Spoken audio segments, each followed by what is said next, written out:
At Master Key and Locks, we provide locksmith services for all your key cutting using latest state-of-the-art equipment.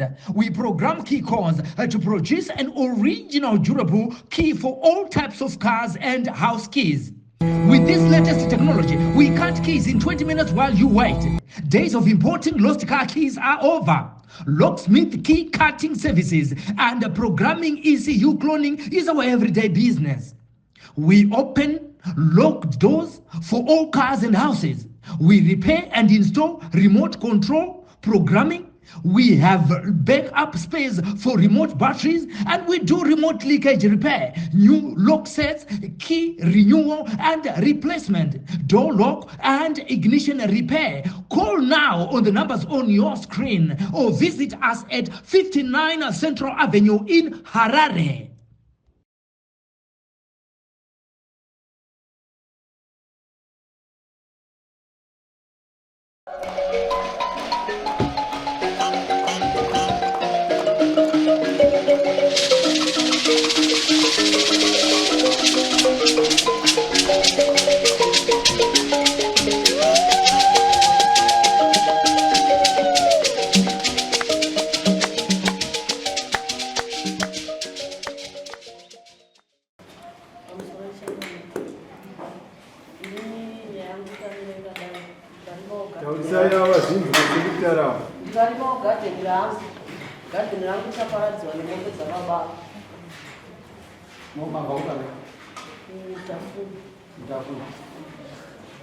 Tamaranzi mombe dzakaparadza mugadheni.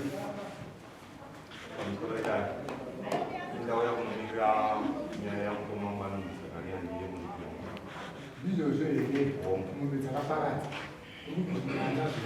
Unoramba sei wewe unosei urambe nyaya kai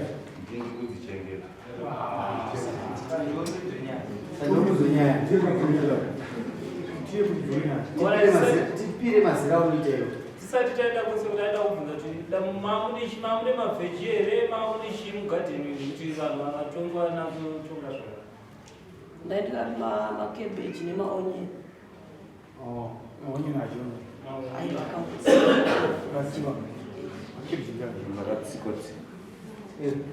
tiudze mazira unoita mazira andinoita ini ndiri kukomerwa kuti mombe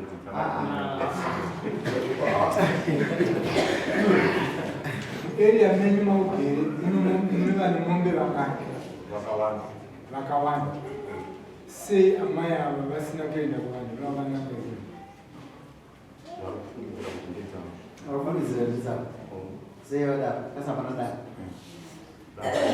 satiudzike zvaunoseyo tiudzike nyaya yako namai ini ndi mombe dzangu ndinofudza walopedza chidhivenda ayo kwete sabuka kula sabukero sabunya ndisabuka kusaidi maana nama nyanya kwa ini ma minutes ana maana sabu wacho andisikuwa sabu nyanza pecha aire nyanje sabu kwa wangu kazi ya galawa sabu kwa ina iki nostora nene kuzikongira pinda zingukira pinda last week ikasitira mashuri kama mtana sanjabla vanhu vazomanarichu sabu ine yarutu kangwa wa wandiza yakanga kunda kwa sasa ndakuti unamusatulwe uya ana mafexro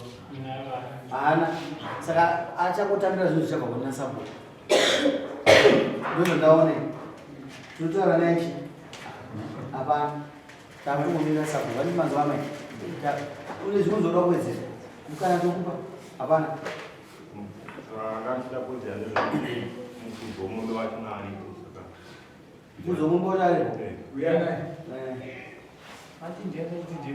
ani iwa usimuzi zimporenga mombe dzacho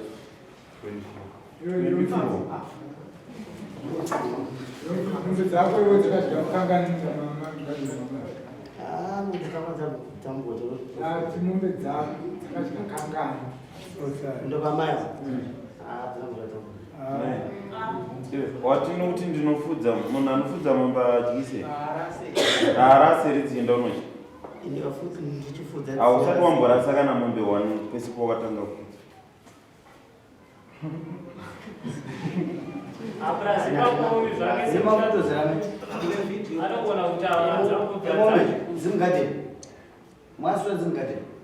pane dzange dziri mugadheni kuita dzange dzisiri ava dzakadya kekutanga patikatongwa nasabu ndofa tatoya navo wakakumbira 3 months dzekubhadhara pawakaona kuti July waifanira kubhadhara akupera ndobva wadzokera kuna sabu kuti tiri kukumbirawo mutitonge futi hamuna kuti tonga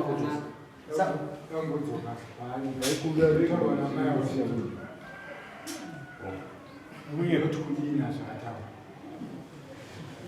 zvawataura ndinoti kunye zokutoma kwasabu mwakabvuma makuwa 3 months kunyepa kuti aiwa izvozvo ikobva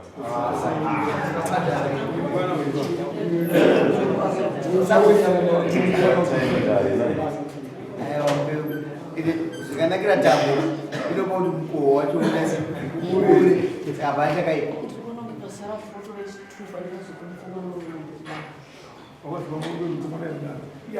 haunakuiwa mombe mombe dzinongoya kudamba mombe ndatodzifudza vakatoine dzimwe mombe dzisiri dzedu suvhasvasanganisa nemombe dzedu dzangu imweni ndikatotambuya mombe dzamasanganisani dzangu dzadzisi dzangu ketai mombe dzenyu avo varamba kuketa mombe dzedzii ndikati mombe dzenyu ketai mombe dzevha zvanzi chiketa andadziketa mombe dzevha ndavo zvanzi mombe ndedzako wakita uchitora dzako dzangu ndakaketa nditora dzangu dzakainadzo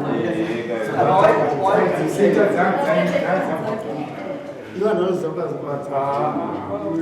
papa nemombe dzako wakakita vakatoyaiko nemombe dzangu dzati wakakita ikobvisa mombe wakakita dzako rinani dzangu dzadzipo 16 papa 16 dzako kawana dzazinganiza dzaenda kazi papa nedzimwe dzani dzako dzadziripo kasi kasabvuma wavhuma kuti zvodadzisira muda wokutanga sekutanga mavhuma nyaya yakubatanidza yekutanga yokutanga umubvumbo nyaya yekutanga kuti wakatendera here kuti sandika muntu andakutendera kuti ndakatovarambira ivo angu aizobvuma kuti muda ndakatovarambira kubhadhara chii varambira vandakatovaita ndakatotombe kuti dzana dziri 16 dzo zacho dzadzimwedodzana anogara ikoko ndatofudza ini dzimwe dzawakaketa dzimwe dzanoti matanga akawanda akawanda mupudzi muna vamisa 25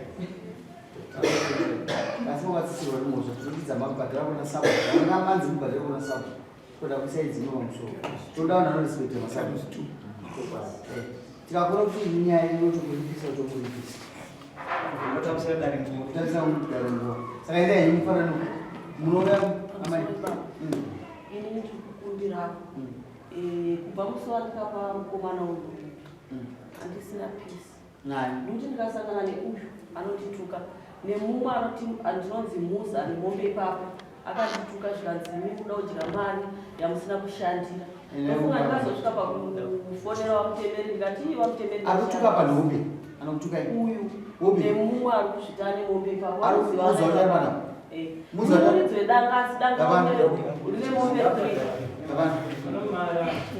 Alright, amai avauya nemombe makazendoona iro gadheni kwacho ndakaenda wakaona kwakadyiwa ndakaona kwakadyiwa kugadheni kwavo ndakabvunza naamai matsimba ndianhasi nokudyiwa kaitwa matsimba emombe dzakunasi wakaona emombe dzakunasi matsimba emombe dzakunasi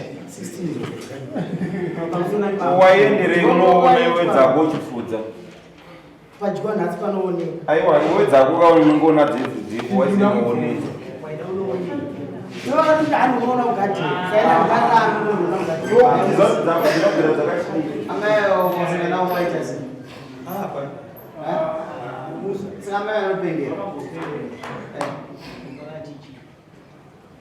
kana muri murungu wamuda kuzita majaji kune masabu vanoaa imi munoda kutonga muchimura nani echii tinangoda kutaura wakawira vana pawasi pomunyaya amai nyaya yekutukwa Mwakasangana kujatukiri. Ine. Ni madhanja. Zao pakunyika. Panyaya kuti ndakawatuka amai avo. Hanzi pamusana nawo. Aiwa, nsangana nawo kwawale. Andikana pakabuda nyaya kupaziva. Amai ava inenge pamba pangu ndosvitogara pajembi. Ndovandoshanda futi. Saka ava mai ava vakabva nogadhiri kwavo. Ndakazoona katira gate kujembi kwekuno. Vabva ndavandayakamba pamwe ndavashedzwa nasengweni. Koporo wangu nipawaya pavariti vavamuzi vaipanga vandaenda hanzi mbona mombe dzirikufamba basi ndikati hanzi dzana ndedzenyu dzaka dziri mugadhini mamai vadzata ndati sengwe mombe dzasisi dzeiti mombe idzo ndedza madzoka wenu madzoka wenu avaigarapo ndavati saka inini zvandikukumbira regai ndiende ndinovaona ndasvika pana mai avo Karena sembe ndikumbiro vamire vakabva vamire. Ndati amai, mombe idzi dzayamuka pedza asi nedzawepi. Handina kuti mukwasha nokuona kuti mombe idzi dzapana dzenyu here. Ngati ngopa mombe dzese dzamatina apa idzi asi dzedu. Akapana hadzebhulekere nyanga dzese pakanza mavhata nabhalisa zvenyanga. Ngati kuti hanje kwadziri. Ndakasvikuwana mombe dzeke dzine mwana wawo musikana. Ngati manga mombe dzadzona dzese. Hapana kana yedu gwani. Pambanedzana dzavo. Aye. Kwava vakazosiketa dzavo ndokwandikuenda ndokwandikuenda ndikusvika ndakati mombe ndedzamadzibaba webi ende kuna madzibaba webi wamunoratidza chi mombe dzanogara muno ava vati chikonzero cheindati ndayari mombe idzi vakambodya mombe dzenyu pakutanga dzenge dzikasangana neidzi pandakazoya futi kuti mombe dzenyu dzadya kachi 2 dzenge idzi dzenge dziripo ndakati madza kana makusara muchidaro manje muri kunyepa Because my statement is akusiyana kuno. Because paper pamakamboya kuti mombe dzenyu dzimwe dzati kakati 2. My part description yekuti pane mhuri white. Mombe dzine mhuri white rates. Hapana mhuri white. But kuti nemboshana mutare zvemhuri white kati ayo. Kati inini 2 chikunetsera imi panyaya yamugara zvakanaka. Tingati kuzivo. Ndamugara zvakanaka. Pamusoro ipapo. Zvakapakadzika wa. Amai boterera. Musawanze vanhu mubasket. Andada kuudza kuti munhu yakutaura dzikatojawo different. Ndedzinowacho. Kasi kubata chito munyepa nenyaya. Chinde. Mwakaenda kutoa amai foni ndio chizhinji intelligent. Ipapo munhu rasika ingojanya chete tinozwa mazwi awo chitukuru. Iva recording. Ndemba mazibaba ndemba. Azobaba ibhengu tokubata ichite zvacho.